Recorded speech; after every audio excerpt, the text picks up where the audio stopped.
धोने वाली बहू। शादी के पहले से ही विभा को कपड़े धोने का बड़ा शौक था। कभी नल के नीचे तो कभी तालाब के पास। अरे मेरी नीली वाली लुंगी नहीं दिख रही है। विभा की अम्मा, कहाँ रखी है लुंगी? अरे वो तो विभा ने परसों ही धोकर रखी थी आपकी अलमारी में। देखो वहीं होगी। वो ना मैंने आज धो दी, मुझे लगा कि गंदी हो गई होगी। अरे कैसे गंदी हो गई थी? उसे तो मैंने पहना भी नहीं। हे भगवान, इस लड़की के कपड़े धोने की आदत से परेशान हो गया हूँ मैं। जितना तो घर में राशन नहीं आता, उससे कहीं ज्यादा डिटर्जेंट पाउडर का खर्चा है। इसकी शादी करवा दो, शादी। जाए अपने घर में ही करे काम, फिर चाहे घर के कपड़े धोने हो या पूरे गांव के। हाँ ठीक बोल रही हूँ, देखता हूँ मैं कोई लड़का। वो दिन भी आ जाता है जब विभा को देखने लड़के वाले आ जाते हैं। लड़की मुझे अच्छी लगी। होने वाली सास कहती है, बेटी अगर कुछ पूछना है तो पूछ लो। वैसे तो हमारी लड़की बहुत ही शर्मीली है, जो बोल दो वो मान लेती है, इसे क्या पूछना होगा। अरे कैसी बात कर रही हो माँ, मुझे इन लोगों के घर रहना है, सवाल तो कई है। हाँ हाँ बेटा, पूछ लो ना, क्या पूछना है। आप लोगों के घर कपड़े कौन धोता है? सास का मुंह बन जाता है। देखो, अगर तुम ये कहना चाहती हो कि तुम्हें कपड़े धोने नहीं आते तो सुन लो, कपड़े मैं ही धोती हूँ, लेकिन तुम्हारे आ जाने के बाद मैं रुमाल तक नहीं धोऊंगी। अरे चुप रहना भगवान, बहू बेचारी घर आई नहीं, उसे डराना शुरू कर दिया। वो क्या है ना बिटिया, अभी तक तो ये कल्लू की माँ ही धोती थी, लेकिन अब तुम्हारे पापा तो दहेज में वॉशिंग मशीन देंगे ही। तभी विभा की माँ बोल पड़ती है, सवाल भी पूछा तो क्या। वैसे भाई साहब, मशीन की तो फिर भी कपड़े धोने की कैपेसिटी होती है। मतलब जो बिटिया दे रहे हैं ना विभा, इसे कपड़े धोने का बहुत शौक है। ये आप लोगों के क्या, आस पड़ोस गांव मोहल्ले सबके कपड़े धो दे और उफ तक ना करे। बाहर देखा नहीं आपने कितने कपड़े सूख रहे हैं? सब हमारी बिटिया ने ही तो धोए हैं। बस भी करो ना माँ, शर्म आ रही इतनी तारीफ सुनकर। और तो और एक दाग निकाल कर दिखाओ तो मान जाऊं। हाँ अच्छा अच्छा, माफ करना बेटा, मैंने गलत समझा। हमें तो रिश्ता बहुत पसंद है। और ऐसे जुड़ जाता है रिश्ता कपड़े धोने का शौक रखने वाली विभा का। उसकी शादी हो जाती है कोयला फैक्ट्री में काम करने वाले कल्लू के साथ। शादी के बाद अचानक विभा चिल्लाती हुई सास के पास आती है। सासू माँ, अरे सासू माँ कहाँ है आप? ये तो धोखा है, धोखा दिया आप लोगों ने मुझे। इसे ससुर के चक्कर के बारे में पता चल गया। अरे तो उसमें तुझे क्यों धोखा मिला है? अरे नल में पानी नहीं आता, कपड़े कैसे कब धुलेंगे? अच्छा अच्छा, तू पानी नहीं आ रहा उसकी बात कर रही है। तो आपने क्या सोचा? कुछ नहीं। अच्छा, तेरी माँ ने कहा था कि कपड़े धोने का शौक है तुझे, याद आया मुझे। शौक शौक बोलकर कपड़े धोने वाले मेरे जुनून को कम ना आके सासू माँ, कपड़ा धोना मेरा गुरूर है।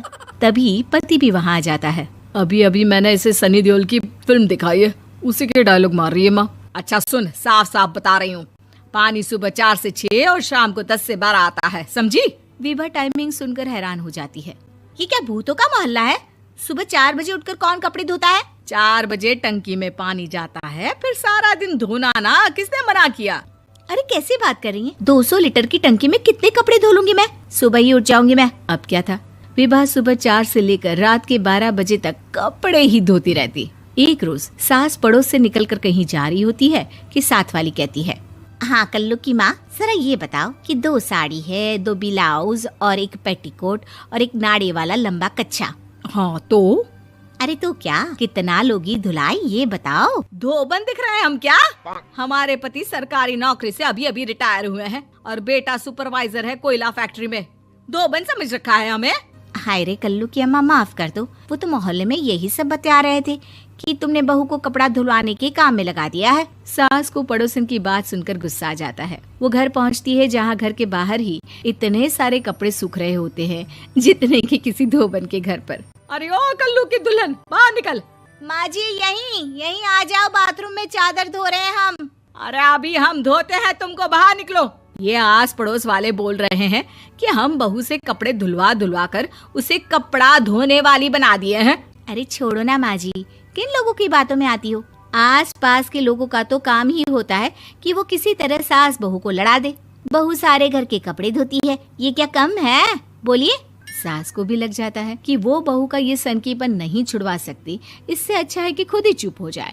एक रोज सास और बहू मंदिर जाते हैं, जहाँ सास की साड़ी वहाँ खड़ी भीख मांगने वाली से मिलती है। माँ जी क्या बात है, आपकी साड़ी उस भिखारन से कितनी मिल रही है ना? हाँ हाँ देखो तो दोनों की साड़ी मिल रही है। क्या बात है कल्लू की अम्मा, तुम खुद को तो अफसर की बीवी बताती हो और ऐसी सिंपल सी प्लेन साड़ी पहनकर घूमती हो। सिंपल और प्लेन नहीं है ये साड़ी। तो क्या सोने के धागे से फूल बने हैं? कुछ भी सासू माँ, कुछ भी। हाँ बने थे इस साड़ी में सोने के धागे से फूल। मेरे पति लेकर आए थे मद्रास से स्पेशली मेरे लिए 10,000 की। ताहे भाई साहब इस भिखारन के लिए भी सेम टू सेम साड़ी लेकर आए होंगे 10,000 की। सास उस वक्त तो कुछ नहीं कहती, लेकिन बहू के साथ घर आती है और अलमारी से एल्बम निकाल कर लाती है। ये साड़ी देख रही है, ये वही साड़ी है जिसे मैंने अभी पहना था। इस साड़ी में ये जो चमकदार फूल दिख रहे हैं ना, ये सोने के धागों से काटे गए हैं। लेकिन तू लोकल वॉशिंग मशीन ब्रश से घिस घिस कर सारे फूलों को निकाल कर साड़ी प्लेन कर दी।